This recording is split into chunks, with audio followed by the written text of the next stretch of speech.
Ang Comox Valley Food Bank ay nagbibigay ng pansamantalang pandagdag na pagkain sa mga taong nangangailangan sa Comox Valley at mga kalapit na purok mula pa noong 1984. Matatagpuan ang food bank sa 1255 McPhee Avenue. Ito ay bukas Lunes hanggang Biyernes mula alas 9 ng umaga hanggang alas 12 ng tanghali upang mag-alok ng hindi nabubulok na mga esensyal na kalakal, mga sariwang ani, tinapay, gatas at produktong galing sa gatas, mga pagkaing protina at mga gamit para sa pangunahing pangangailangan. Nilalayo ng bidyong ito na makapagbigay ng kaalaman tungkol sa pagbisita sa food bank. May mga kawani doon na handang tumulong kung kailangan. Subalit may mga karatula naman na ginawa bilang gabay sa panibagong paraan ng sariling pamimili. Mangyari lamang na isaisip ang kahalagahan ng pag-alala sa pangangailangan ng iba pang mamimili sa bawat hakbang at mamili para sa inyong pamilya lamang. Mula sa McPhee Avenue, sundin ang karatula ng Enter, papasok sa gate, papunta sa likod ng gusali na may paradahan ng mga sasakyan. Kumuha ng numero at maghintay sa tawag nito sa ilalim ng tolda bago pumasok sa loob ng food bank. Habang naghihintay ng tawag, maaari nang kumuha ng mga pagkain na malapit na mapaso o yung mga sobrang kalakal o kaya pagkain para sa alagang hayop. Ang mga ito ay makikita sa ilalim din ng tolda. Mangyari lamang na iwasan na maharangan ang mga lugar na babaan ng mga bagay at supply para sa food bank. Kapag natawag na ang iyong numero, maaari ka nang pumasok sa gusali. Ipakita mo at iwanan mo ang iyong ID sa kawani sa likod ng mesa upang mabigyan ka ng basket na gagamitin mo sa pamimili. Kung ito ang unang bisita mo sa food bank, kailangan na magbigay ka ng ilang impormasyon tulad ng bilang ng tao sa pamilya mo, address at mga pinagmumula ng tita mo. Ipaalam mo sa kawani kung kailangan mo ng minsan sa isang buwan na hamper o kahon ng di nabubulok na kalakal at kung kailangan mo rin ng lingguhang kalakal na madaling mabulok tulad ng sariwang ani, gatas at produktong galing sa gatas, pagkaing protina, panghimagas at tinapay. Kung wala kang address na maibigay o ID na maipakita, maaari kang kumuha ng isang pakete ng merienda.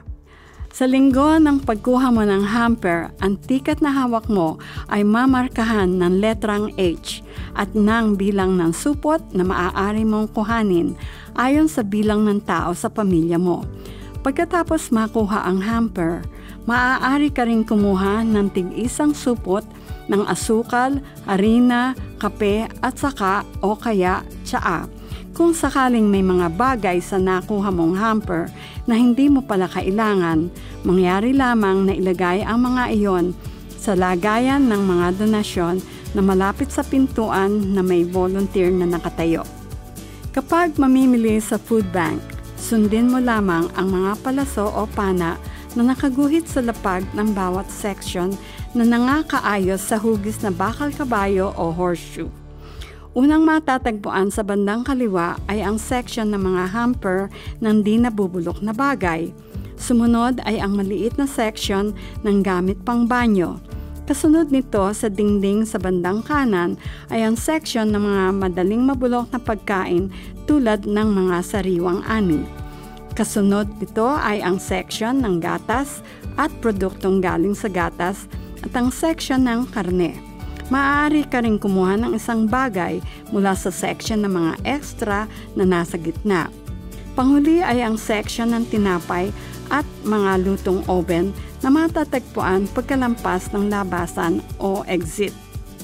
Sa lingguhang pamimili mo ng madaling mabulok na pagkain, sundin mo lamang ang mga karatula na nagsasabi ng bilang ng bagay na maaari mong makuha sa bawat section.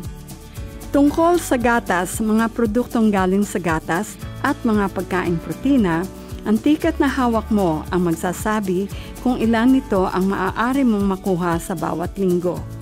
Pagkatapos mamili, lumabas ka na ng gusali. Gamitin mo ang pintuan na pinasukan mo o ang pintuan ng garahe sa mga buwan ng spring at summer. Mag-ingat sa paglalagay ng mga pinamili mo sa iyong mga bag o sa sasakyan. Tingnan mo kung may iba pang mga tao sa paligid kapag paalis ka na ng paradahan. Mangyaring maging magalang sa lugar na sakop ng food bank at sa mga kalapit na tahanan at opisina. Huwag mag-iiwan ng mga kariton o basura sa paligid. Huwag din maging maingay o malakas ang boses. Sundin ang mga palaso sa paglabas ng gate sa 13th Street sa likod ng lote ng food bank. Ang layunin ng serbisyong ito ay ang makatulong sa mga taong nakikibaka sa kahirapan at kakulangan ng pagkain. Nagagawa ito ng Comox Valley Food Bank dahil sa pagsusumikap nito sa paglikom ng pagkain sa mga kaloob ng pamahalaan at sa mga donasyon mula sa kabutihang loob ng mga mamamayan sa purok na ito. Kung sino man ang mayroong mga katanungan, alalahanin o kahilingan, maaari sila makipag-usap sa isang volunteer na manggagawa sa food bank o tumawag sa telepono o di kaya magpadala ng email sa Comox Valley Food Bank. Maraming salamat sa panonood.